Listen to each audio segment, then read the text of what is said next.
Welcome to the Live Loving Livestream with John Davis.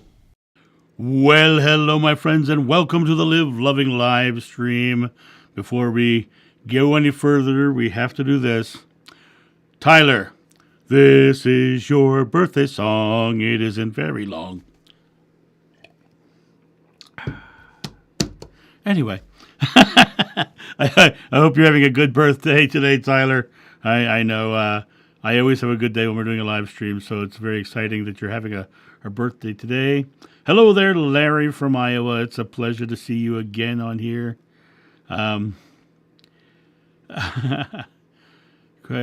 Question, in your readings, what did you say here, Chitra? In your readings, how would you help someone who is on the fence that there is a God? It's an interesting question, Chitra, because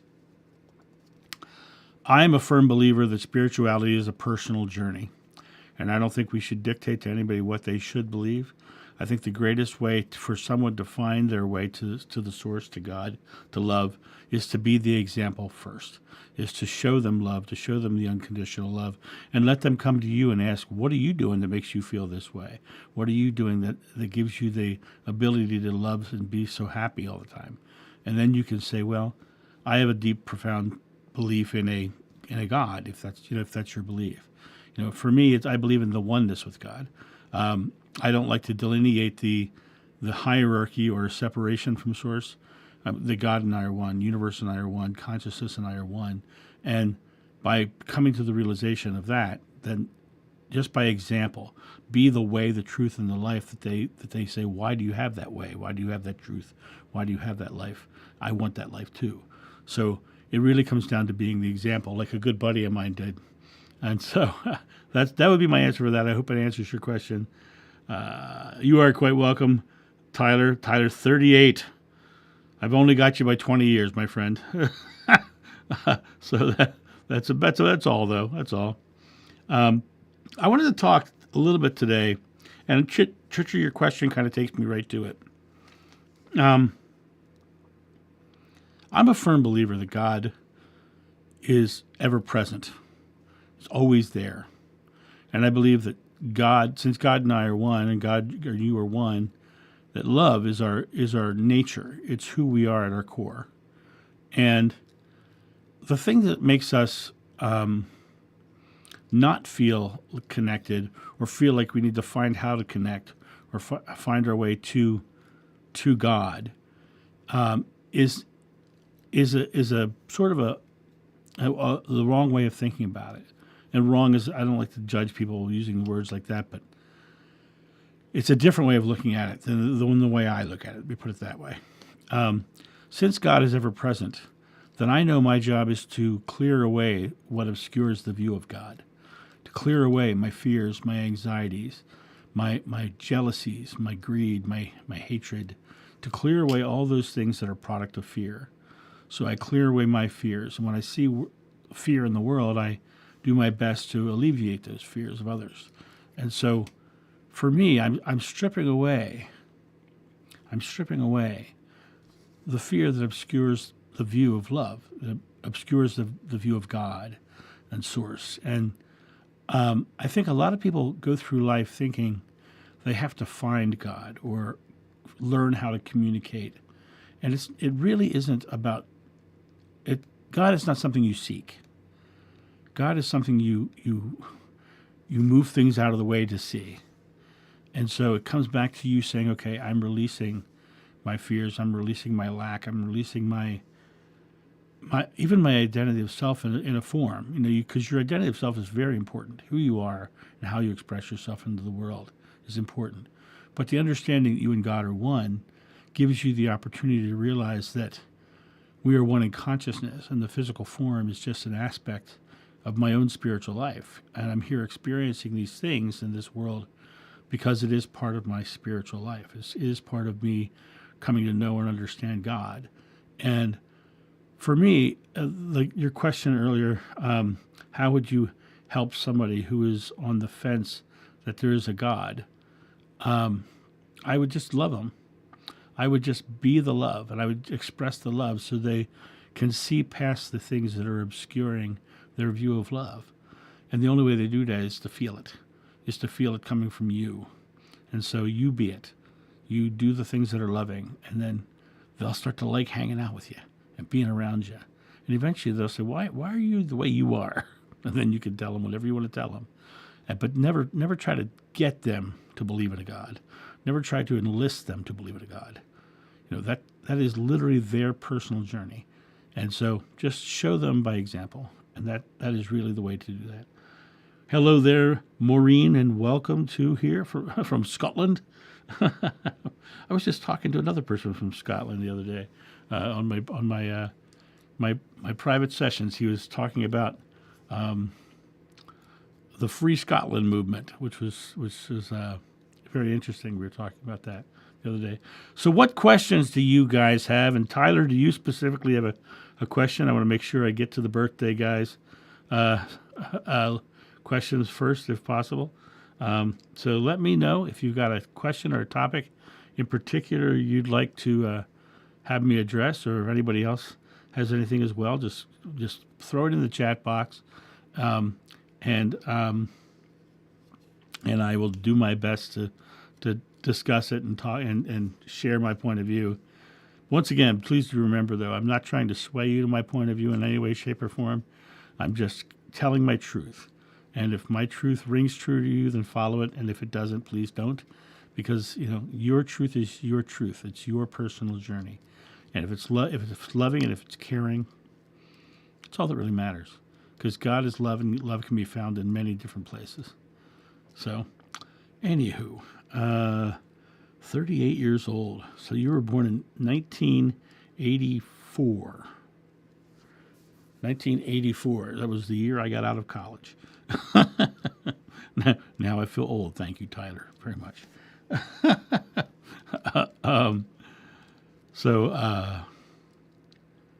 Hey, Marcy has arrived in the house, so that's a good thing. That's a good thing. Life is always good when Marcy's around. Hello, Sarah. Good to see you. What are you sorry about, Tyler? No questions to ask, or no topics to ask. Oh, you're sorry about your age. Yeah, don't be sorry about your age. Your age is fine. Be happy. There's no stage of your life that you can't be joyful and loving. Actually, you're asking if you're sorry about me feeling old. I was joking. I still feel like I'm 15, except for my knees. So, Tyler, did you specifically have a question? I wanted to see if you had a topic you wanted me to expand on for your birthday.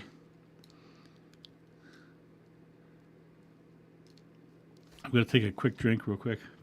I'm having water because it's what I'm made of. That and love.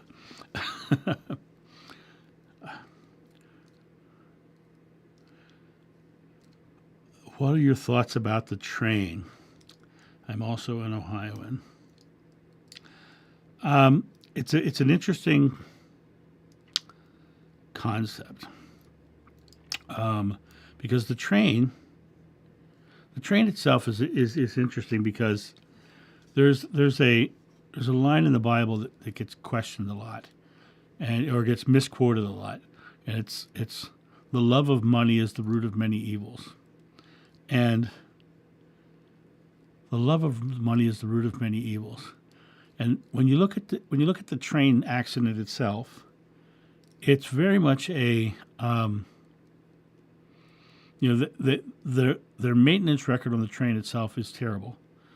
Their record of train accidents is the worst of almost any train company out there, right? And then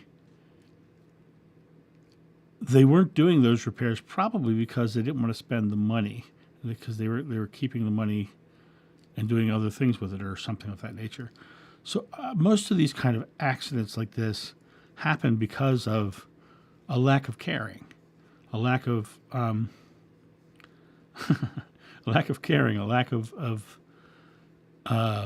caring of what might happen to other people. It's more about the love of the money, and so they're so worried about the money and so we're stressed about the money that they forget to take care of people. And I think what's happening right now, like Aaron Brockovich just told all the people in that region to leave. She said they're telling you it's fine to stay, but animals are dying and fish are dying, and she's telling them all to leave. And she's right. If it's poisonous, the people who are in it for the money, because I don't know if you saw this on the news yesterday. Somebody was going around to all the houses saying that they were going to inspect for poisons, and they had put in their contract to inspect the houses that they would not hold the company responsible for the accident, basically. And so it was all about the money. So it really comes down to the love of money is the root of many evils, and this was the love of money showing itself openly, in my opinion. If you guys don't agree with me, let me know. But I hope that answers your question, and then we'll move on. Guys, any other questions you might have? I am ready to go. Any topics? Marcy, I'm glad you feel the same, because I think you're pretty special. And you guys, if you have a chance, you should go get a tarot card reading from Marcy at Spirit Made Me Do It, and check out her videos and subscribe to her channel if you haven't. How did Yeshua demonstrate living in the present or the now? How did Yeshua demonstrate living in the present or the now? Very great question. And I'll tell you why it's a great question. Because he always lived in the present and the now. And you can see it in the Bible in multiple places where, there were these rules that Jewish men were supposed to follow. And you see in multiple places in the Bible where he just doesn't follow them.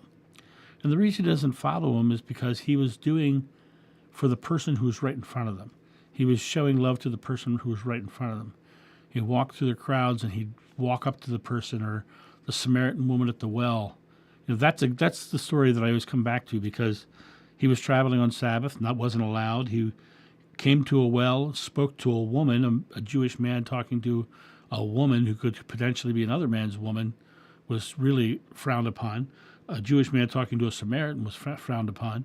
So he also then told her everything she ever did. So he created a psychic sort of reading for her. And so all of those things were frowned upon. But it was the moment with the woman at the well. He was there, she was in front of him, and those things were what came to pass, right? So he stayed very present. And when he was on the cross, he wasn't thinking about dying. He wasn't thinking about what brought him to the cross. He was right there on the cross and releasing his fear, because the less fear he had, the less pain he would have. And the less tension he would have in his body, the less stress he would have on his body. And I told you the story of when they raised the cross up and it dropped in the hole, and he looked at me and he gave me that funny look, that smile, and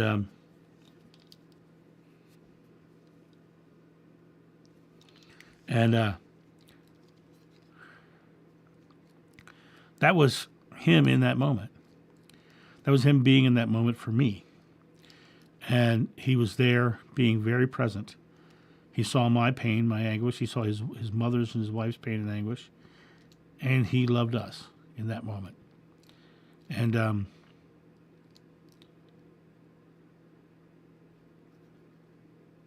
just being present, looking at what's right in front of you and what's actually being presented to you, and acting with it rather than reacting to it. Saying how I can help. I can recognize the fear, the love, and love the fear away. That's how Yeshua was always present. He was always present. He saw every person he ever walked by. He saw every child he ever saw. He gave them his moment. He gave them the attention. He gave them the feeling of pure love. And that's how he did it. I hope that answers your question there, Larry. Pardon me. I don't know what this salty discharge is.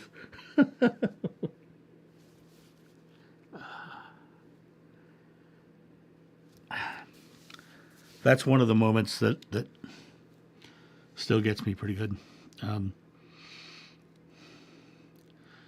On that subject, do you notice having to remind yourself all the time to stay in the present? I know my brain goes on autopilot all the time, and I often have to bring myself back. Tyler, that is a phenomenal question. To be here in this place is to have experience. And those experiences are our subconscious beliefs. And those subconscious beliefs gives us fear of the future, and it gives us it puts us out of our timeline, out of the now. And couple places in the Bible says, you must become as a child to enter the kingdom of heaven, or you must be born again, right? It literally is about setting down that past subconscious belief. For me personally, of course, I still have my moments. Obviously, you think you probably just saw one. I still have my moments, but those moments are, I accept them. I understand them. I feel them, right?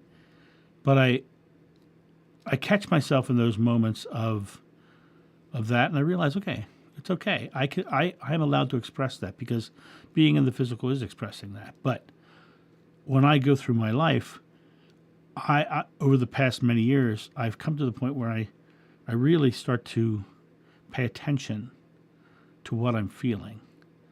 And if I feel negative in any form, I know it's just fear. And if I feel positive in any form, no matter how little, I know that that's love. So I try to keep myself on the positive side of the sliding scale, on the love side.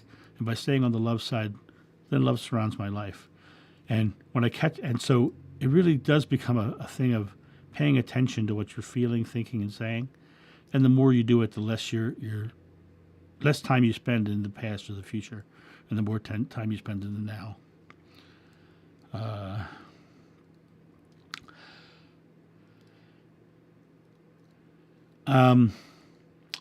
Chitra, you said, do you chat with your friend Jeshua sometimes? People ask me that a lot, and it's an interesting answer I'm going to give you.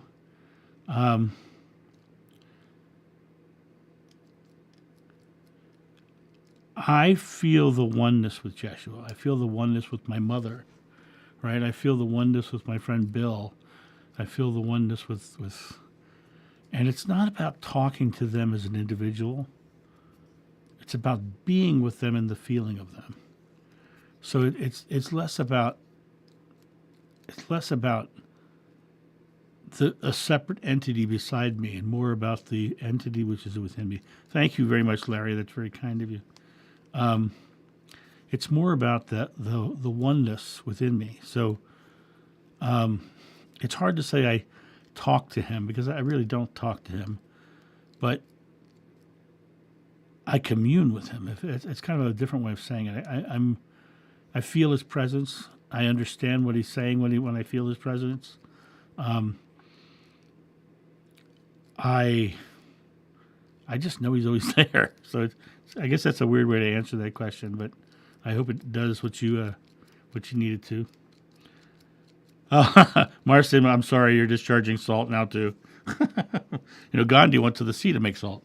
He could have just come to a John of New live stream.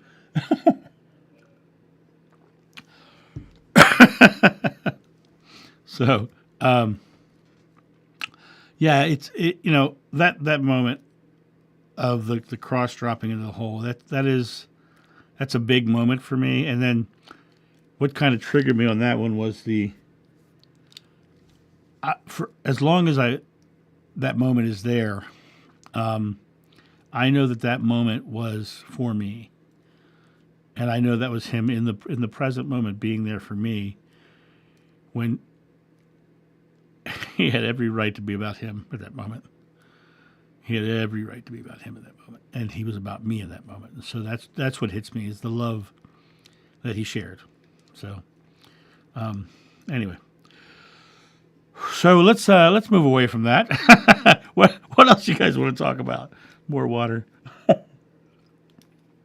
I got to replenish my my vehicle for my salt, I guess.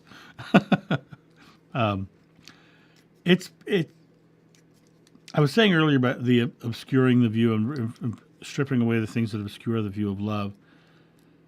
That's what Jeshua did. Jeshua was fearless, right? And in being fearless, he was expressing love fully. I've had things show up in my life without asking for them, but thought about having.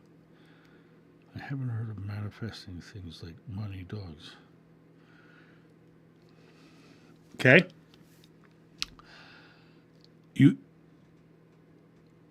I hadn't heard of manifesting things like money, dogs. What's up with that? You want me to tell you a story about manifesting money and dogs? I can tell you two. One about a dog and one about money. So I think I've told the story about being short on rent one month and saying, thank you, God, for the unexpected income I am receiving. And walking out my front door and finding an envelope on the ground addressed to me with a $400 check in it. And that check came from my vasectomy clinic, giving me a $400 refund on a $600 vasectomy. So it could not have come any more unexpectedly. Now, here's a manifestation story I've never told on anything I've done. When I was traveling doing Renaissance festivals, I had a real desire to have a Rottweiler named Odin. Odin, like the Norse god Odin.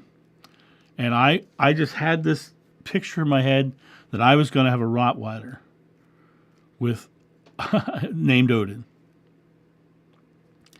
And I had several friends at the Georgia Fair, and this woman I know comes up. She says, "John, you were looking for a dog, weren't you?" I go, "Yeah, I was, really one of the Rottweilers." She said, "A Rottweiler, really?" I said, "Yeah." She shows up the next day with a 2-week-old Rottweiler. Basically, what had happened was a really disreputable breeder had Rottweilers, and one of the males got into the pen with a female when she was too young to be an AKC documented mother. So the puppies were born out of the none of the puppies could have AKC papers because they were born from a mother who was too young. So they gave me this puppy that I could literally hold in my hand.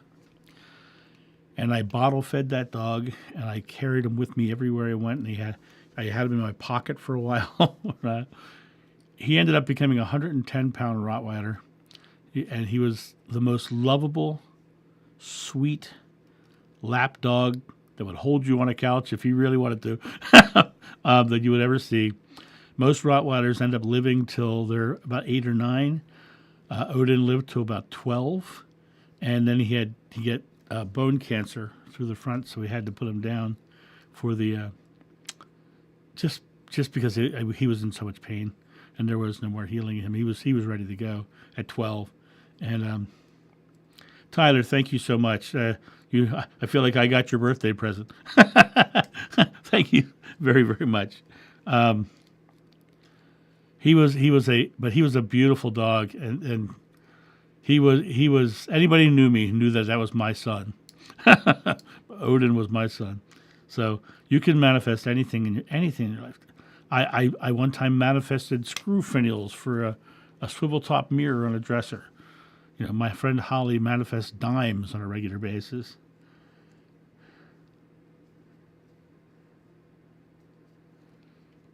I didn't thank God until it happened, didn't ask beforehand. But was it something that you wanted? It was something that you had put focus on. And it was probably something at some point you said, well, someday I'll get that. But your belief of I'll get that is what brought it into your experience. You didn't have to ask because, the asking is just focusing. The reality of it is whatever you believe is coming. That's the struggle that most people have. They don't realize that whatever they're focused on, good or bad, it's coming. So people will focus on lack and they'll get lack. People will focus on struggle and they'll get struggle. But then they focus on, I'm going to have that. And I'm going to have a Rottweiler named Odin. Hey, I happen to have a dog that can't get papers and you can have him for free. And I could name him because he didn't have a name and his name was Odin. So it really comes down to whatever you're believing. It's not about the words. Because remember what Shakespeare said, words without thoughts never to heaven go. Because it's not the words, it's the thoughts. It's the belief, the feelings. And if you just knew it was going to happen at some point, he said, I have had things show up in my life without asking for them, but thought about having. I hadn't heard of manifesting things like money, dogs. What's up with that? You thought about having it. You said you actually put focus on it. And so and the path of least resistance brought it to you. Oh, is that why I can't lose weight? Because I'm focused on my overweight. Well, you're also focused on the words I can't. And the words I can't are I am not able. And God's name is I am. I am not able. I cannot. I cannot. I can't. So you're actually declaring it's not possible. I am receiving a perfect health. I am receiving perfect weight. I am reducing my weight down to the perfect weight. I am feeling the perfect weight coming into my experience. I am joyfully living into my perfect weight. I am joyfully eating healthier foods. I am joyfully walking an extra quarter mile. I am joyfully. You put the I ams into the things that are in alignment.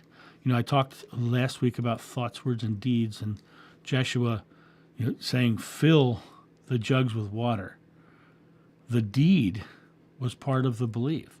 I'm walking an extra quarter mile because I believe I am getting a healthier body. I'm eating better foods because I believe I'm getting.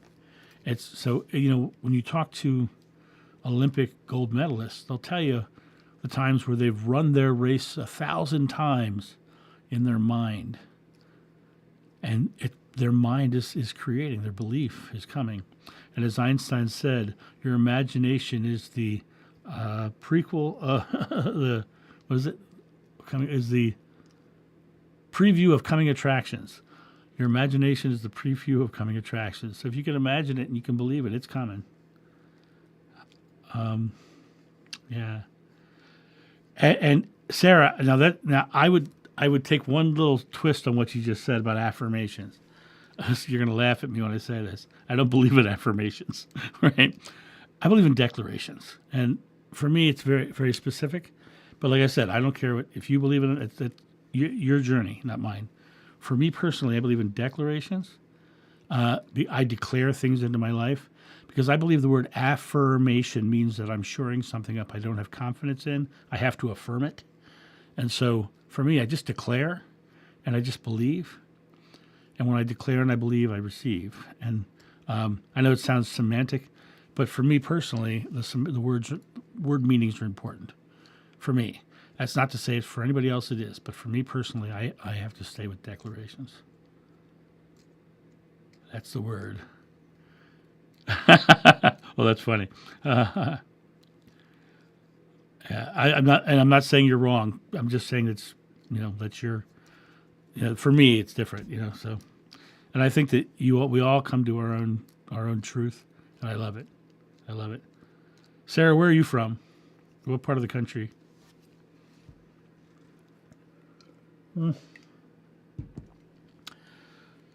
Dedications. I dedicate this. Yeah. So I didn't thank God. You know what? And Joe, I'm going to go back to what you said earlier. I didn't thank God until it happened. That's an interesting thing. I gave my permission to not focus on how it was going to happen until it did. And what I found, I would declare, I would believe, I would receive, and then I would marvel at how it happened. I'd be amazed about how it would happen, because I understood it's the faith that delivers, it's the belief, and it says when you pray, believe you shall receive, and you shall. Whatever you ask in God's name is granted if you have faith. If you have faith as small as a mustard seed, you can ask a mountain to move, and it will move. Nothing will be impossible for you. And it really all comes down to that faith, I believe. And in Christianity, faith is faith in Jesus. And if your faith in Jesus will do the things you want it to do, that's fantastic. Fantastic. Right? But it can simply be just belief. Christianity is not the only way, nor is Islam, nor is Buddhism, nor is Hinduism, nor is any. No, God is too big to be encompassed by one school of thought.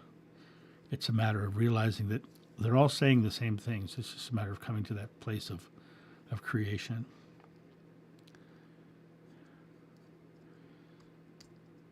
Chitra, I've been talking about exactly that for a while.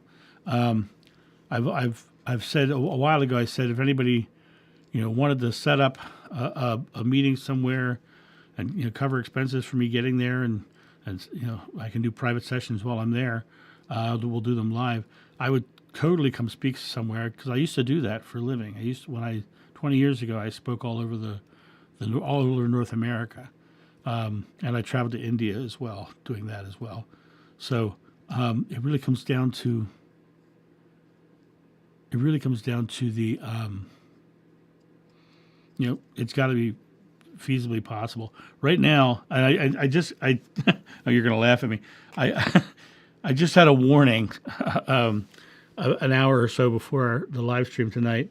A couple weeks ago, I recorded an interview for the Next Level Soul YouTube channel. Alex is a lovely man. He's just a great guy, and I just gave him a private reading an hour or so ago, and he says, "John, I need to warn you about something." He goes, "What?" He says, "You offered my audience a discount on your readings, but I just had a lady who offered to do readings on one of the interviews, and she just called me. She said she's booked up through past next September, so I'm into October." And so she says it was like she got like thousands of bookings like overnight. And he said, "I just want to warn you that by putting that out there, you may get that. Do you want me to take it out?" I said, "No, do it. That's the work." Hello, Corey. Corey is in the house.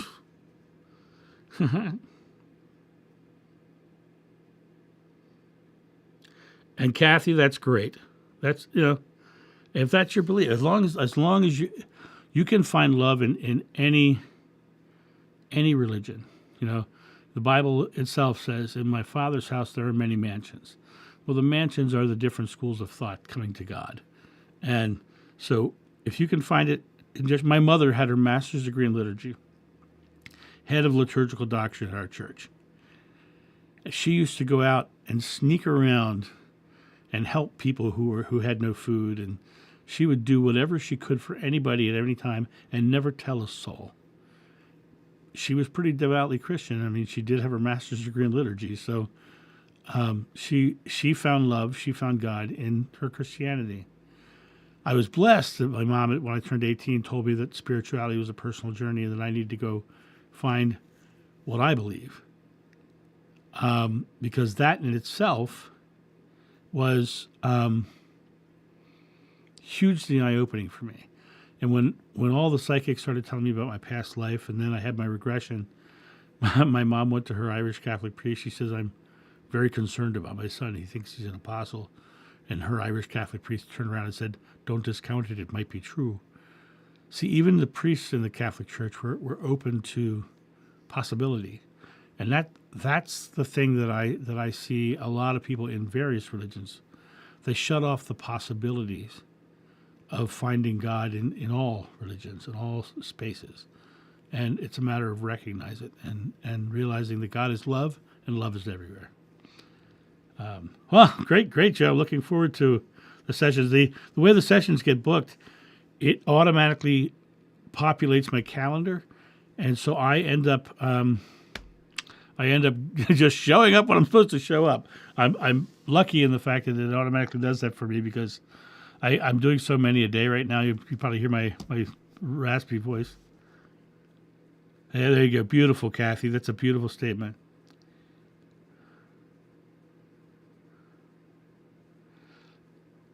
Chitra, I learned a long time ago that I do not allow people come to my private house. This is an interesting topic. So I openly love, and I have discovered that some people mistake that love for romantic love, or there's some people who don't like what I say, and so they would take any opportunity to attack me. And I don't live in fear. I just don't open myself up for opportunities for fear to come to my home. So my home is my sanctuary. It's where I sit in love. It's where I do my sessions here. It's really a safe space for me. And not that I need safety, but it's really it's my little cocoon. And so I don't let anybody come to my house. I don't even like to give my address out. I gave it out to one person this year, and they sent me flowers, and I was like, that's beautiful, thank you. Don't send me anymore. Right? I appreciate that, but yeah, I just don't like putting it out there.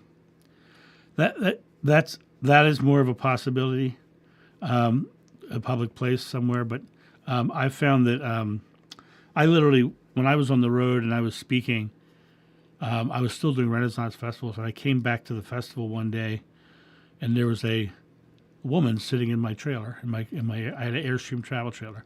There's a woman sitting in the trailer, and I found out she had pulled her daughter out of school and started traveling around the country following me. And so it came to a point where I was like, yeah, I gotta be more aware of what's going on. I've also had several gay men think that I was going to be their lover, and a famous author thought I was going to become gay and become his lover. And so they just misinterpret the love that comes from me. And in this world of polarities, people find a hard time seeing men and women be friends. And I have a lot of female friends. And every so often there's someone who's my female friend who gets a crush. And I have to have the moment where I have to explain to them we're just friends. That's all it's going to be. And it's they're misinterpreting what I'm delivering. It's one of the reasons why John of old, after meeting Jeshua and after expressing that love, he never took a wife. He never had children. From that point on, it was all about what he learned and what he taught, what Jeshua was teaching, and he became it just everything else fell to the wayside. And like I said, Chitra, I'm not worried about harm. I just know that I like my little space. So, just aware, as Kathy said there. Heidi, you don't have to have a specific question for readings.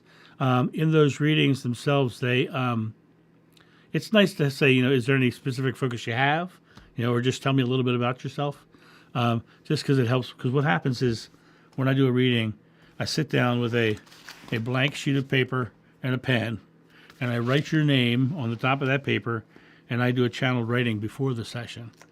And it's kind of nice to have a feeling for the person before I start to write, so that I have the thing. But you don't have to do that either. But it's just, there's a lot of people like to test me.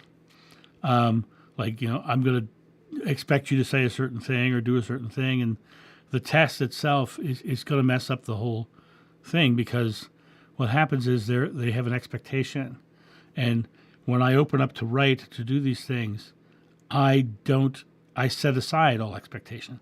I set aside myself, and I go directly to source. So people come to me wanting a certain thing to be said, and sometimes it doesn't get said because it is the thing. It's going to say the thing that they need to hear, as opposed to something that they're hoping to hear. Because a lot of times their hope is not what they need. So if that makes any sense at all.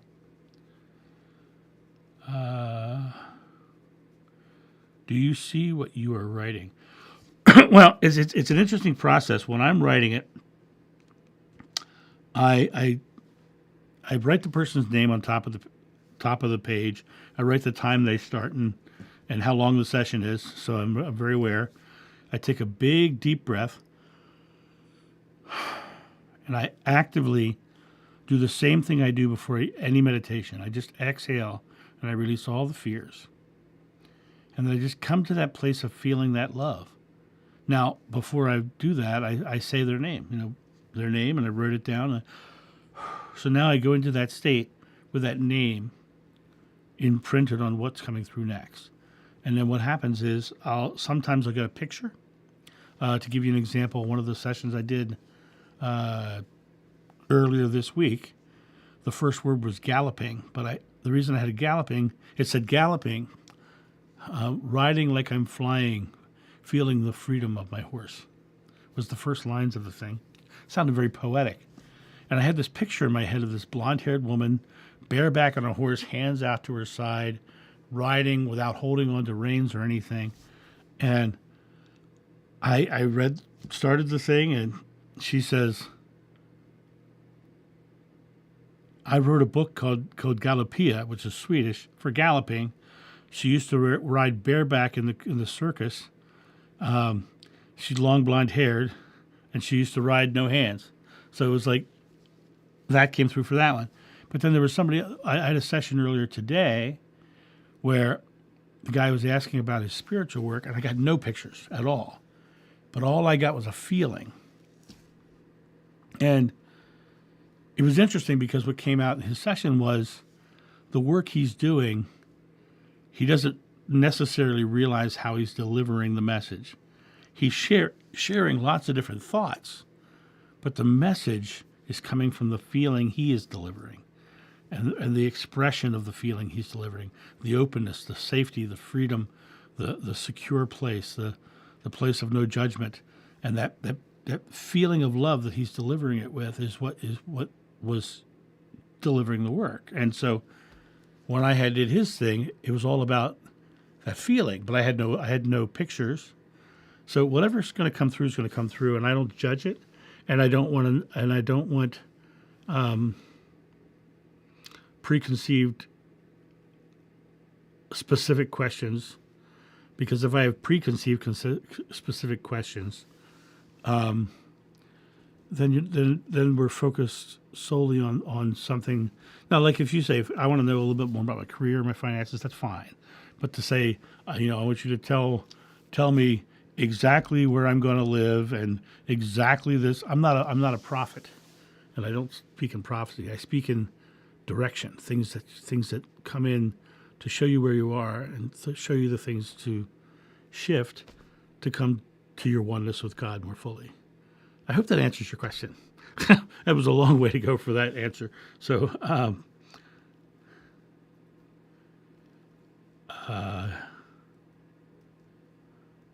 oh, thank you, Corey. Thank you.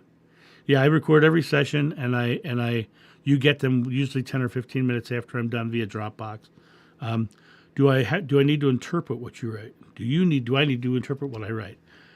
Typically, I understand everything I'm writing, but a lot of times I don't find what they mean until after I read it to the person and we have a conversation, and then what happens is it comes out. Like there have been ones that I've spoken that, oddly enough, it was like all about planting and hands in the dirt and all this stuff. And this guy was a writer, and I was like, what's writing? But he was living in South America, and everything he did every day was building his gardens. And it was all about, so it was all this garden metaphors, which he could completely comprehend and understand, but I had no clue. But I understood everything that was on the page. I just didn't understand the depth of it.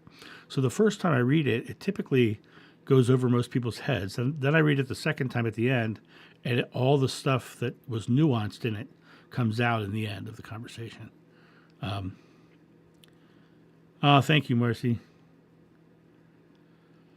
You know, Tyler, I got to tell you, be honest with you, Danica Patrick's, I would love to be interviewed on her, and I have sent her an email through her website, and if any of you guys wanted to magically suggest that to her, that you should check out this guy John of New, he'd be a great interview.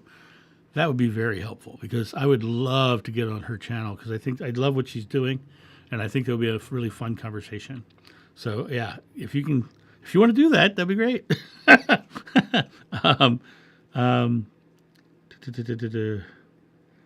Do you give readings for yourself, automatically writing details about your own life? I do. I sit down and write for myself a lot. I sit down and I write. And for me, it's interesting because sometimes I write them and I have to set them aside for several days after I write them because I'm too close to it. So just like when I'm doing a private session, I do the writing, then I talk to them, and then at the end, because of having the conversation, we can find the nuances. But doing it for myself is like I have a hard time interpreting it right away because I haven't had the back and forth conversation about it. But usually after a couple of days when I've been away from it for a little bit, I can go back and read it and go, oh, I get this now. Because just like everybody else, we're all, we go through life like we're living in the eye of a hurricane, and our life is swirling around us.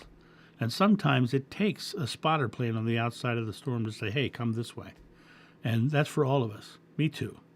And so for me, it's like sometimes talking to people, like Corey in the membership group. I talk things out in there all the time, and we talk about all of it. We each talk things out in there all the time because it gives us the opportunity to have a sounding board for what we're thinking, what we're talking about. And I love what's so cool about that group is the fact that everybody comes in there and everybody has such a unique perspective that you find it from different sides. Hello, Brent. How you doing? The channel is coming along. We're just shy of 5,000, and I was warned today by Alex at Next Level Soul. That interview is going to go up in a couple weeks, and he says your channel is going to grow big time when that goes up. So I'm all for it. all kinds of growth. I'm really excited about it.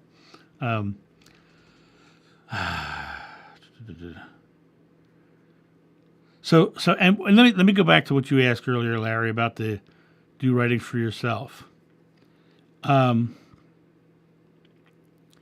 Anybody can do that. It literally is about setting your fear down. If you've got questions for yourself, try it. Go, what do I need to know today? And whatever pops into your head, no matter how weird it might be, write it down. Write it down. Because the weirdest things tend to be the most poignant things. The lady who I called her truly scrumptious and choochie face, come to find out that was the songs her husband used to sing to her from Chitty Chitty Bang Bang, right? So it's like, but I didn't know that. And if had I known that beforehand, I would have doubted it and I would have missed it. I might not have even written it down. So it literally comes to sit down, set your fears aside, and just start writing, whatever it is. And don't judge it. Because if you judge it or say, well, that can't be true, don't start that can't be true, or just write it down, no matter how weird it is. And then set it aside, then come back and look at it later. And then you're going to find that you are an open source for information for yourself. Because there's nobody on this earth who can't do it. There's nobody on this earth who can't. See, God is not something to be found. God is something to be acknowledged. Connection is not something to be searched for. It's something to be aware of. It's there. But we have to clear away the things that obscure its view. And that really is the key to it. That's what, when I exhale, I'm clearing away the things that obscure the view.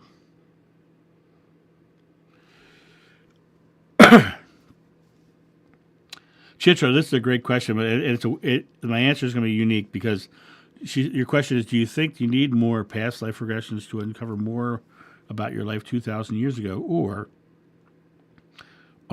is more of your memory revealing itself, or do you not have a need to uncover anymore? So, several things in this.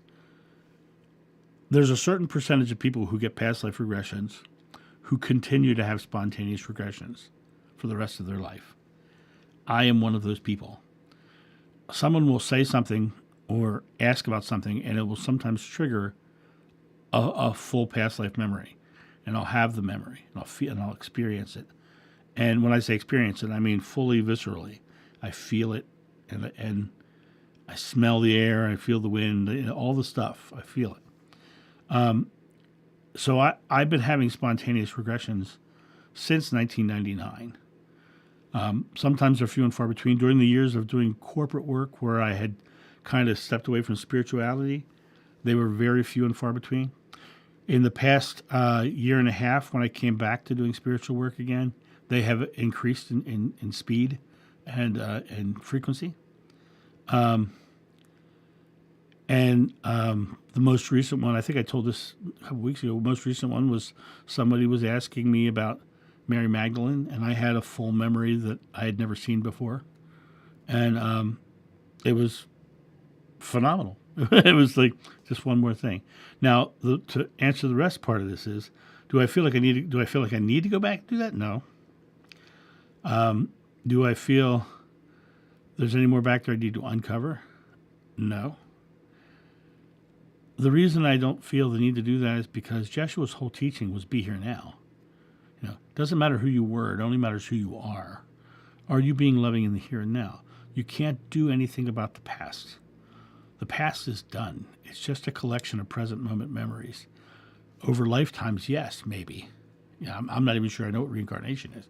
But it's just a collection of present moment memories. The future is just a place where you set goals for your next present moment. The only moment you live in is the I am moment, the God moment.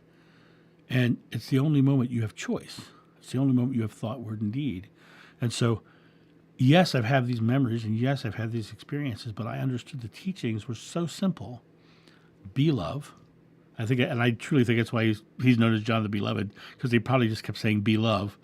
Right? I don't know if it's true or not, but I think it's probably pretty funny to think that way. And to love in the here and now. To be love in the here and now. To be love in the I am moment, in the God moment. God's name is I am. Be here now and love.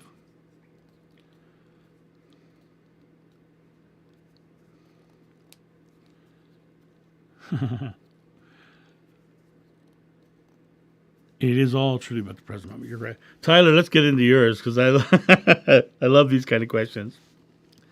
There's something I ponder. How long do you think humans have been on this earth? Do you think there was past civilizations that were wiped out where the human race has to restart? It's interesting because if you talk to my friend Leszek, who is a law of one expert, he'll tell you that there have been many civilizations and that the people evolved off the planet, and that really kind of explains why the Mayan race disappears and all these different things. So he has that kind of thought. I think about it uniquely different. I think that this place is a place of experience, and there is continual thought and beliefs that are creating. And over the course of time, absolutely, there's no reason why there couldn't be multiple civilizations prior to us.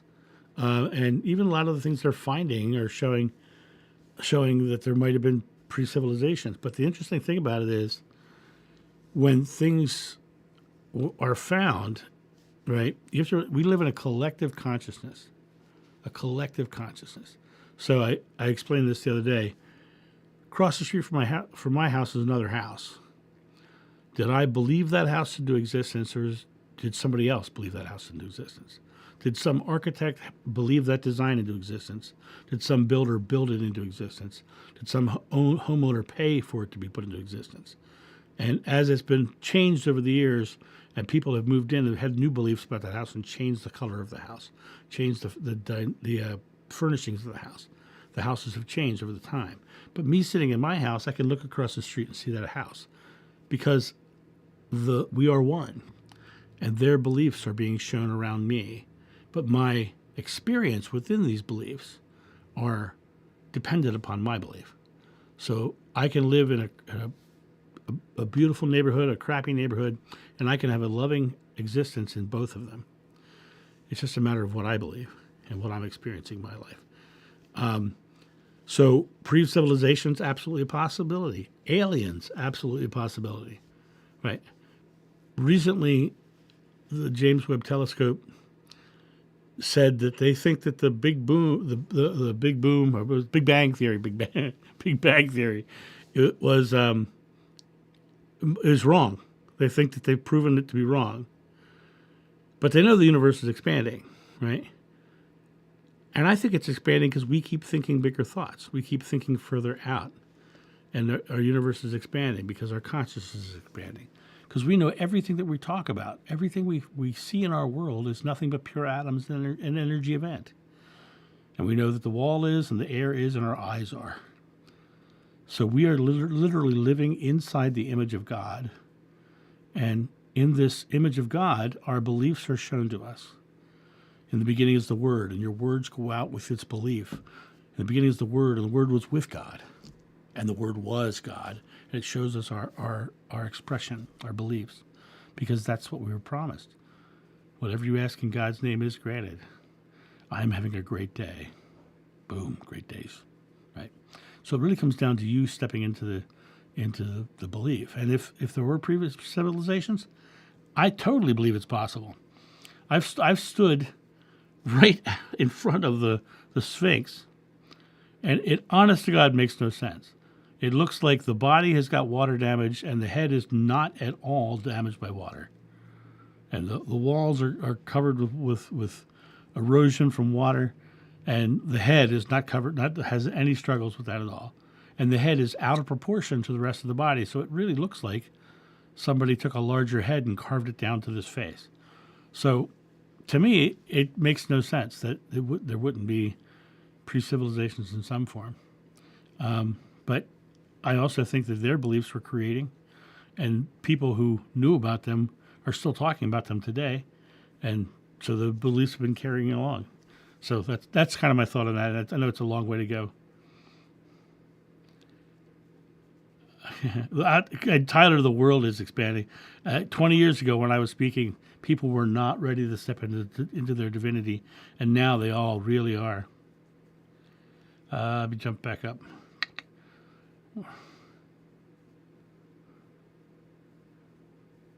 CPO snarky with Don Rickles. I find, Don Rickles would not be appropriate today, but I still find him hysterically funny. um, um, and it's interesting because a lot of people, like, there's a lot of people who believe the world's only 5,000 years old because their religion tells them so. But talking about dinosaurs, I can drive half an hour north of here and see dinosaur bones that are older than that. So, it really comes down to the reality of what's around us. The beliefs have been around for a long time, and the beliefs have been cyclical in my belief. God neither wears a watch or has a clock. I am. Larry, that's a great one. I love that one. Was the head replaced? I think that I had a very interesting thought when I was standing there. I said, if that had been a carving of a lion, you'd have had this gigantic head with a mane and everything that you could have done whatever you wanted out of. And a lot of the head is block. So it literally is it's carving and block combined. So there is definitely a change at it. And then the face that's on the Sphinx, they're saying that that's the pharaoh at the time it was built. But the two they don't look like they're from the same time period because of the condition they're in. Very different.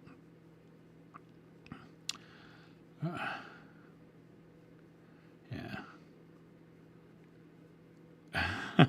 Will we ever know the truth about it, about everything? In the physical world, probably not. The second you go across, we'll all know everything. In my opinion, you're going to become part of the oneness of God, and you're going to have all the answers, and you're going to see it from all perspectives.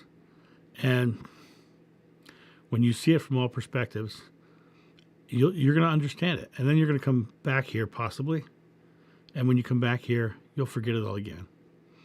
And that's the reason you come here, is so that you do forget, so that you come to experience and do things from a place of blindness, a place of obscurity, so you can come back to really discovering love again, really discovering God again. I mean, that's the purpose of this place.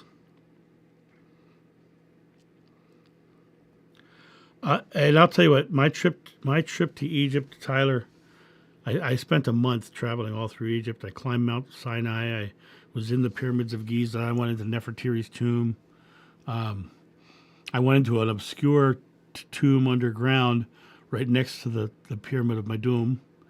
It was one of the greatest experiences of my life, and I would go back in a heartbeat. That's what we should do. We should find some tour company who wants to do a biblical trip and go like on a long trip and go to like Israel and Egypt and Turkey where John is buried, or go to Patmos where Revelations was written, and do the whole tour. That would be an amazing thing. I'm not coming back, free will. And Joe, you say that now. You may change your mind because you have free will to change it later too. Going as a group would be awesome, wouldn't it, Kathy? We'd all go. We'd have a great time. Now you're talking. There you go. Oh, you are so welcome, Chitra. Thank you so much. We are winding down now because it's getting to be time for me to go put my head on a pillow soon. Spirit better stand back. That would be totally awesome, though. You're correct, Marcy. And we'll go, and Marcy will do your tarot card readings, and I'll just do what I do, and we'll have a great time. So, good night, everybody. It's been a wonderful, wonderful hour with you. Thank you so much for your donations and your super chats. They do keep the roof over the head and the lights on, and I appreciate them greatly. And we'll do this again next Friday. No doubt in my mind. I'm thoroughly enjoying doing them. And if you want to get more of me, consider looking into the membership group. For the lowest tier is $10 a month, and you get live video sessions with me and the group and the core group twice a week. So Sundays at noon Eastern time and Wednesdays at 7:30 Eastern time. And We all get face-to-face on camera and talk and do live conversations, and it's wonderful. Marcy, you should come join the group. You would be really fun. So anyway, you guys have a great night, and I will talk to you soon. See ya. Bye.